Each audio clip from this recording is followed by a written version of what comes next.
राष्ट्रहित टाइम्स, राष्ट्रहितासाठी समर्पित news channel. Sanaswadi तालुका शिरूर येथे कामावरून काढून टाकल्याच्या रागातून एका चालकाने चक्क गॅस टँकर पेटवून दिल्याची खळबळजनक घटना घडली।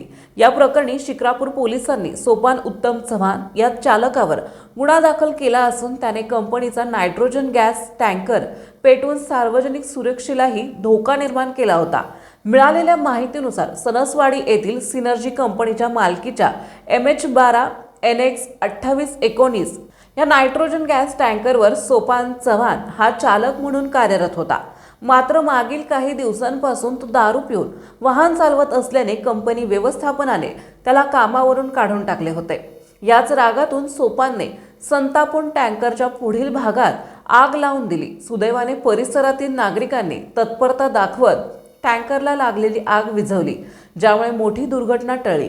कंपनी व्यवस्थापनाने परिसरातील CCTV चित्रीकरण तपासले असता सोपान चव्हाण यानेच टँकर पेटवल्याचं स्पष्ट झालंय। या प्रकरणी अंकुश अरुण माळी वय वर्ष 40 राहणार तळेगाव धमडेरे यांनी शिक्रापूर पोलीस ठाण्यात फिर्याद दिली आहे। पोलिसांनी सोपान उत्तम चव्हाण यांच्या विरुद्ध गुन्हा दाखल केला असून पोलीस हवालदार राकेश मळेकर या प्रकरणाचा अधिक तपास करीत आहेत।